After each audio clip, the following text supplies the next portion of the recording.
Bonjour, ici Myriam Noiseux, directrice du CAP Montérégie. Ce matin, j'ai la chance d'interroger notre commissaire adjoint du commissariat de la Montérégie-Centre, Madame Anne-Laure Cuchet. Bonjour Myriam. Désolée de te baptiser. C'est pas grave, je sais que c'est un nom un petit peu exotique, il n'y a pas de problème. Ça me fait plaisir d'être avec toi ce matin Oui, pour venir parler de notre collaboration entre le CAP et le commissaire du CIS Montérégie-Centre. oui.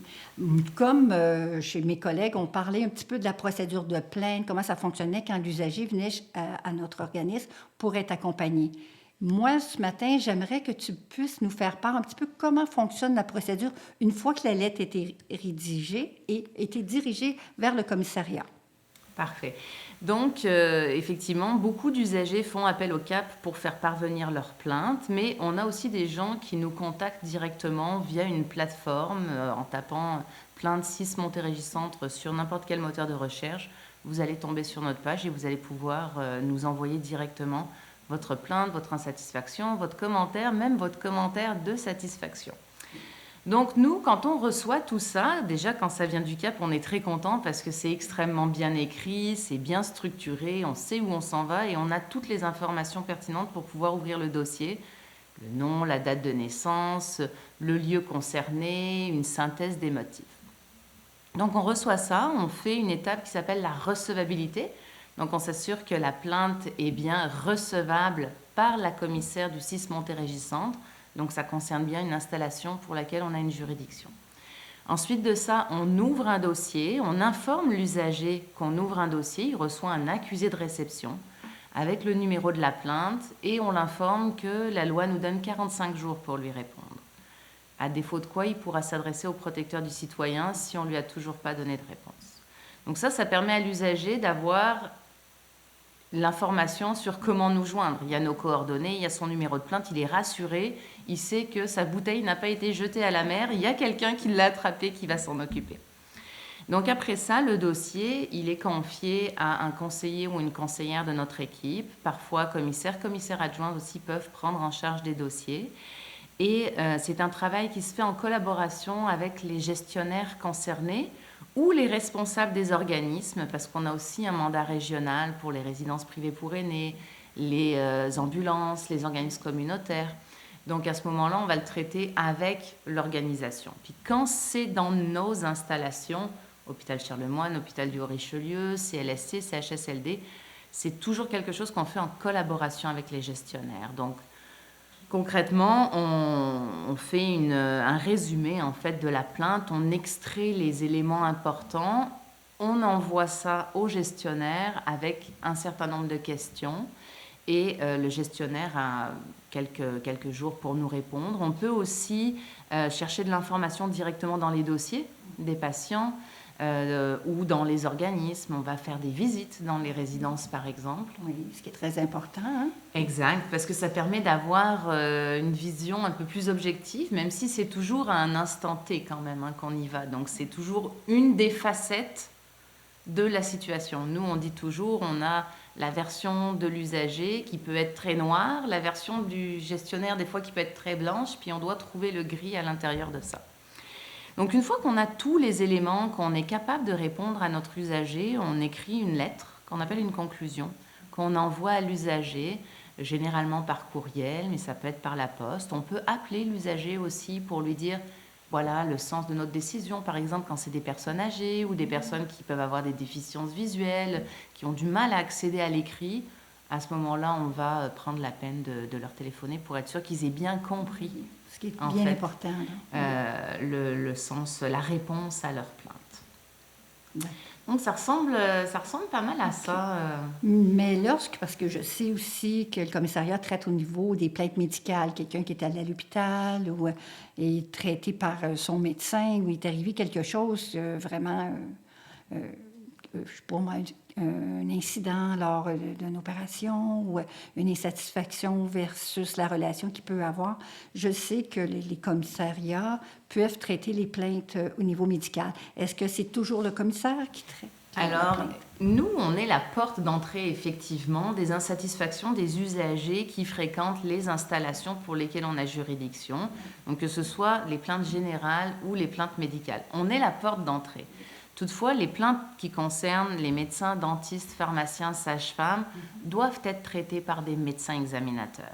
Donc, la commissaire reçoit, on voit qu'effectivement, ça concerne un pharmacien, dentiste, médecin ou sage-femme. Donc, on informe l'usager qu'on a bien reçu sa plainte, mais que comme ça concerne un médecin, généralement, on la transmet au médecin examinateur et le médecin examinateur va lui-même faire ce travail de recevabilité, donc de s'assurer qu'il a bien juridiction pour traiter cette plainte médicale.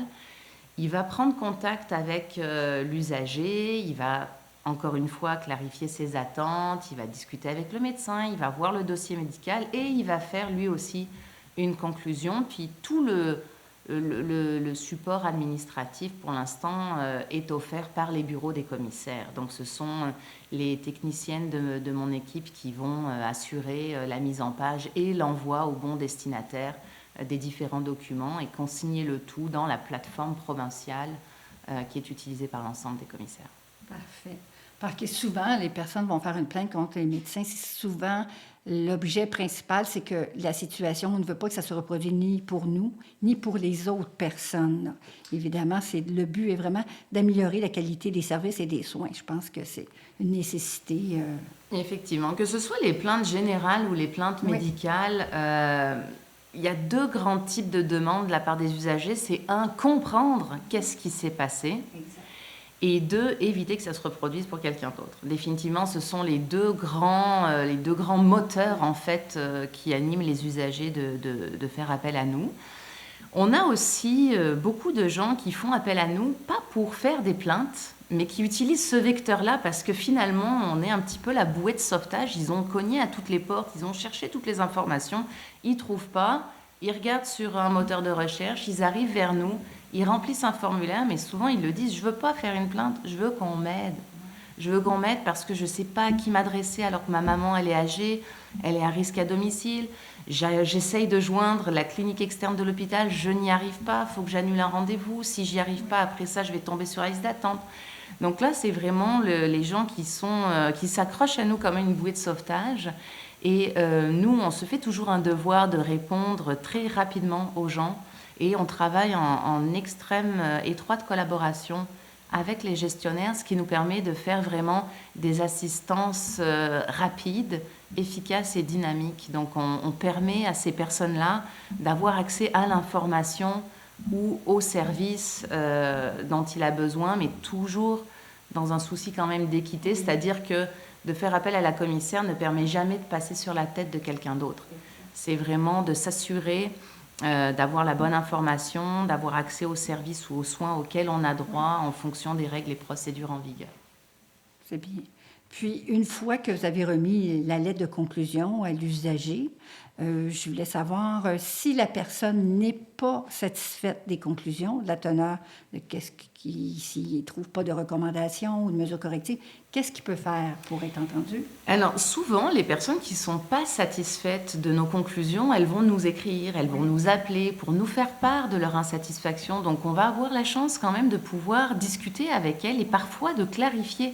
Des fois, c'est juste quelque chose qui a été mal compris, même si on fait beaucoup d'efforts dans notre équipe pour faire des lettres qui sont très faciles à comprendre et on essaye de ne pas utiliser un jargon trop compliqué. Parfois, les gens, c'est très technique et ils ne comprennent pas. Donc, souvent, on est capable de rattraper, entre guillemets, cette insatisfaction face à notre travail. Toutefois, si ce n'est pas possible, parce que vraiment, les gens ne sont pas satisfaits. Par exemple, souvent, ils voulaient avoir accès à un soin ou à un service particulier, mais ça ne fait pas partie de l'offre de service, donc ils n'ont pas pu. Eh bien, leur recours, c'est le protecteur du citoyen. Donc, à ce moment-là, ils appellent le protecteur du citoyen et nous, on va fournir le dossier de plainte au protecteur du citoyen qui va regarder, qui va faire... C'est un recours, en fait. Donc, il va réexaminer la situation lorsqu'il le trouve pertinent pour voir s'il y a possibilité de faire une recommandation qui n'avait pas été faite, par exemple. Oui, d'ailleurs, le CAP Montérégie accompagne également les personnes qui ne sont pas satisfaites de leur conclusion. On continue de poursuivre l'accompagnement avec le protecteur du citoyen. Et la même chose pour une plainte médicale. Est-ce que c'est ce que je sais, ce n'est pas le protecteur du citoyen qui va traiter? Non, effectivement, c'est une instance qui s'appelle le comité de révision qui va être aussi composé de médecins à ce moment-là. Puis donc les personnes nous écrivent pour nous dire qu'ils ne sont pas satisfaits et on apporte le support technique pour qu'il y ait l'information qui soit rendue à la présidente du comité de révision. Puis c'est un comité qui est organisé, l'usager est entendu et donc c'est de nouveau un examen en fait de sa plainte. Bon, c'est parfait. Alors, moi, en tout cas, c'est sûr que le CAP Montérégie, on a une très belle collaboration avec les commissariats. Ça va très bien parce que des fois, la plainte a besoin, on ne peut pas attendre 45 jours. Ça prend une intervention ou une assistance immédiate et ça nous fait toujours plaisir de référer auprès de vous parce qu'on sait que ça va être bien traité également, là. Je pense qu'on a fait le tour. Est-ce qu'on aurait d'autres choses à ben voir? quand même, je tiens à informer les gens que vous pouvez aussi faire part de votre satisfaction concernant la qualité des soins et des services. Ça commence un petit peu à se savoir, mais sachez que les équipes, quand ils reçoivent des commentaires de satisfaction, c'est comme une paye pour eux. Vraiment, dans ces temps qui sont difficiles, nous, on se fait un devoir toujours de relayer les commentaires de satisfaction, que ce soit envers un employé en particulier ou envers une équipe. On les relaie au gestionnaire et à la hiérarchie. Et souvent, quand je vais, par exemple, dans des installations, c'est affiché sur les tableaux et ça fait vraiment chaud au cœur à tout le monde. Donc, n'hésitez pas, si vous êtes satisfait des services, vous pouvez aussi nous en faire part. Mais merci beaucoup d'être venu. Merci à toi, Myriam. Au plaisir. À bientôt. À bientôt.